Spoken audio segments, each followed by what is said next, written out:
Some people think that making homemade pie dough is intimidating and not really worth the effort. I'm going to show you a few simple tricks to make beautiful, flaky, perfect pie crust.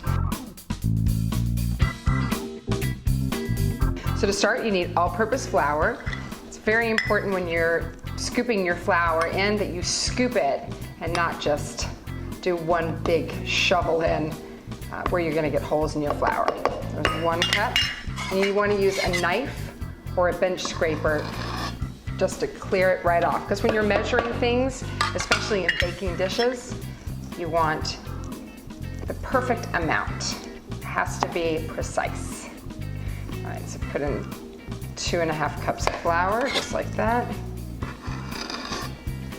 Right into a food processor. You could totally do this with a fork, with 2 knives, with a potato masher, but food processor for me just makes it much easier and simple.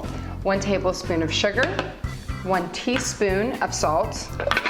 I like to whisk this up real quick in the food processor, just to make sure that everything is fully incorporated. All right, take it off, and then we're gonna add 3/4 cup of chilled butter. That is the secret to perfect pie crust.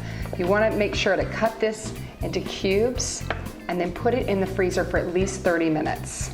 That is the secret to perfect pie dough. And then this, vegetable shortening. Some people might not want to use shortening. You could just make an all butter crust, but to me, this is what makes perfect pie crust. It just makes it extra flaky and it holds up a lot better. Especially when you're trying to figure out, oh, ta-da!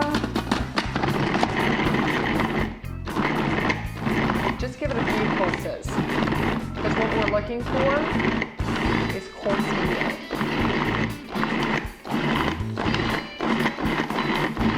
Okay, let's see how that looks. Perfect, that's what we're looking for. It's that coarse meal texture. Like that.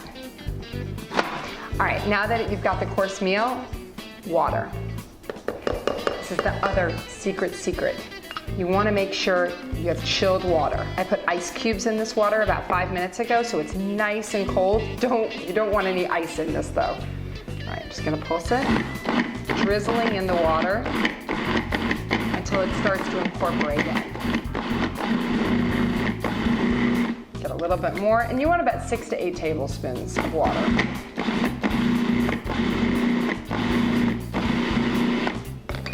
You can start to see it gathering. All right, so you want to just take it off the top just to see where you're at. But yes, this is exactly what I want. What you want to do, this is a good test, is squeeze your dough, and if it holds together like that, it's ready to roll out. So what you're gonna do is remove it, get everything out of the way. And I like to take a piece of plastic wrap to refrigerate your dough for a little bit before you roll it out. So this is for a double crust pie. So I've got enough dough to divide in 2 pieces. So I'm just gonna grab half of the dough. Be careful not to cut my hand with the blade. And it's perfect amount right there. And just put it like this. You don't want to overwork your dough either, but just like that, see, you can start to see those little bits and it's just holding together beautifully. Just pat it right down into a circle, like that. Cover it. Refrigerate it till you're ready to use. For more fast, fresh, and easy quick tips and more, check out Weelicious.com. And don't forget to leave a comment below if you like this recipe.